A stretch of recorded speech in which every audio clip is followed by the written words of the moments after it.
and welcome back to my channel. For today's video, we are working on one of my Herkian prompts, so let's get into it. Now, if you guys saw last week's video, you had a little bit of a teaser of what this video is, but for today's video, I am participating in a readathon, and that is one of the prompts for Herkian 2.0, is you have to do a readathon. Doesn't matter what it is or when it is. It doesn't even have to be a readathon that is like currently going on.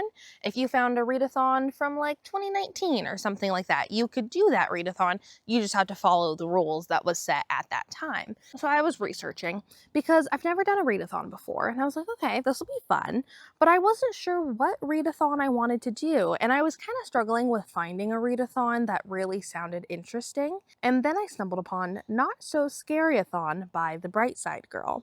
And essentially what this readathon is it is a Halloweeny fall themed readathon for people who don't really like horror or anything super graphic or gory or super scary, which sounded right up my alley. So for this readathon, there are 5 prompts and you have to then read 5 books. However, you are allowed to double up books within the readathon, which is nice because this readathon does have a time limit of 2 weeks. So you have to read 5 books in 2 weeks that are of the 5 themes. So the 5 prompts are to read a witchy book, to read a haunted house book, to read a monster book, to read a Halloweeny book, and then read a book that is set in like a spooky setting. And I thought it'd be fun to do a little video where I talk about each of those books. So for each book that I finish, I'll be coming on here and telling you my thoughts. And as of filming this intro, I have finished the first book, which is The Very Secret Society of Irregular Witches. This one was really fun. I actually picked this up at my local library, and I had a really good time with it. It was a really fun kind of like dip into magical realism, because I haven't really read a lot of magical realism books. I think other than like some like YA kind of fantasy books like Percy Jackson and things like that. As like an adult, I think the only like magical realism book that I've read was The 7-Year Slip, which I did like that one, but it wasn't really heavy on like the magical realism part. It was just that here is this apartment that magically takes you 7 years in the past, and then there was no discussion of magic other than that. So I don't really even know if that super counts, but this one was super fun. So in this one, we have our main character, and I will admit, I don't know how to pronounce her name. In my head, I was saying Mika, but it very well could be Micah. It was spelled M-I-K-A, but I kind of liked Mika better, so we're gonna roll with that. But we have Mika, and she is a witch, and this is set in England, and the world doesn't know that witches exist. And Mika, she's in her 30s, and this is kind of set in just like, you know, regular world, but witches are real. And she posts YouTube videos where she is pretending to be a witch, but then she has someone reach out to her with a job proposition, and she ends up going, and it is a tutoring position for these 3 young witches, and it is like this huge thing of how witches aren't supposed to ever be together. They're supposed to be alone and separate, because having too many witches together, it brings it makes the like magic in the area too strong, and it can cause problems, and then the rest of the world can find out that witches exist. But Mika decides to go against the rules, and she ends up tutoring these 3 little girls and teaching them how to start controlling their magic. And it was really cute. I really enjoyed the found family of this one. However, I definitely thought it was a little goofy at times. Like the dialogue of the girls, like no one really talks like that, especially not like a little kid. They're not gonna say the kind of things that the kids were saying. And I really didn't like the kids' names. Like one of them, her name is Terracotta. I was like, okay. I will say I kind of guessed what the like twist at the end was. So that was like a fun little moment where I was like, aha, I did it. But yeah, I really like this one. I ended up giving it 4 out of 5 stars. And yeah, I'm having a ton of fun with this challenge. Something I realized I forgot to mention in the intro is for this challenge, there is also a Instagram challenge that is going on. So if you guys don't follow me on Instagram, go check that out. I'll have a link in the description down below. But for every single day, there is a different prompt.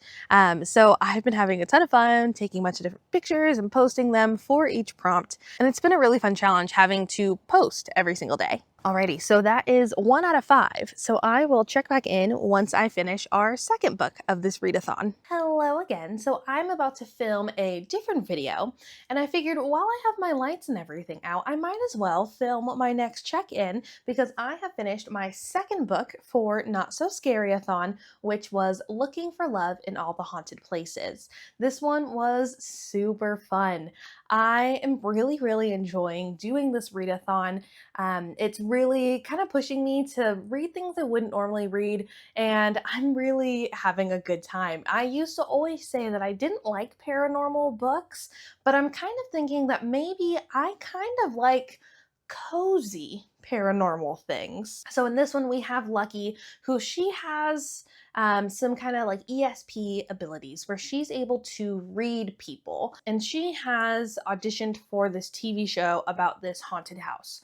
There have been multiple people who have been in this house, and none of them have lasted more than 3 days, and Lucky is determined that this is going to be her big break to get her name out there, to get into actually researching paranormal things, and for it to be a like serious academic thing and not this like spooky haha, oh, ghosts aren't real. And it was really interesting. I felt like this was the perfect amount of like, I was a little spooked at points and was like, oh my goodness, what's gonna happen? But it was really fun. So I definitely want to read some other books by this author. I'd never heard of her before, but I really enjoyed her writing. It was very easy to read, super engaging. So I really like this one. My only downfall with this book is that I felt like the ending was kind of abrupt, and I still have questions about what's going to happen next. So for that reason, I gave this one 4 stars, and that is now 2 out of our 5 books for Not So Scaryathon done. So I will check in once I finish the next one.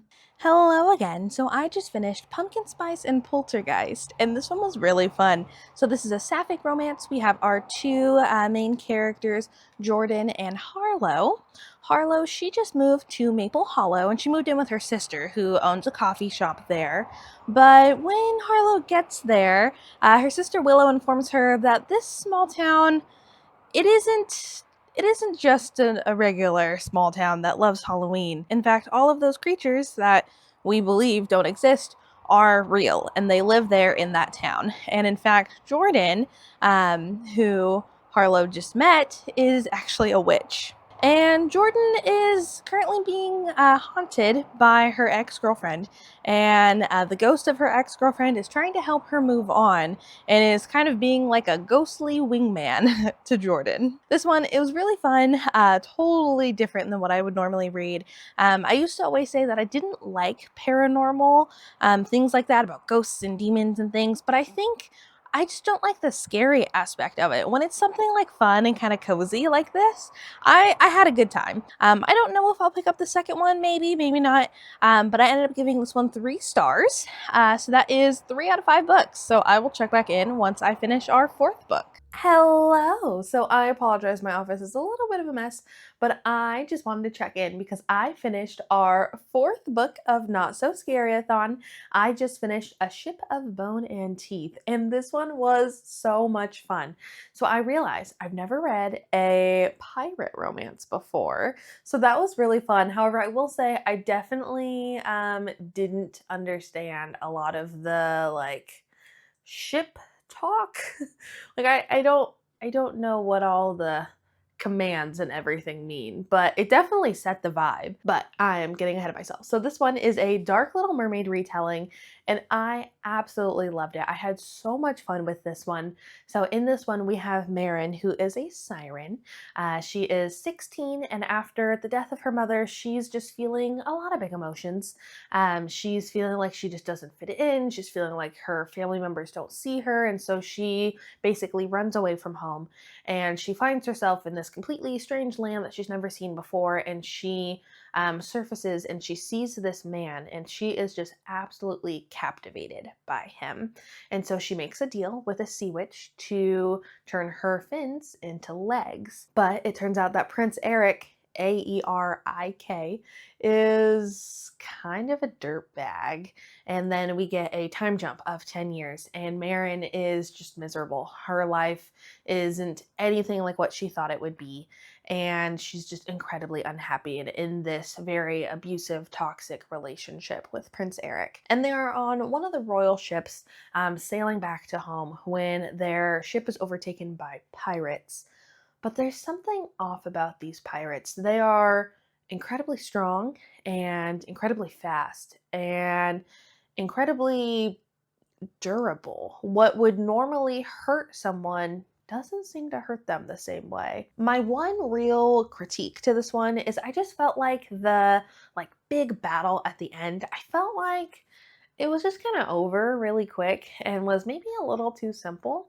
But overall, this was really fun. I enjoyed it a lot. I ended up giving this one 4 stars, and I will check back in once I finish our 5th and final book of Not So Scaryathon.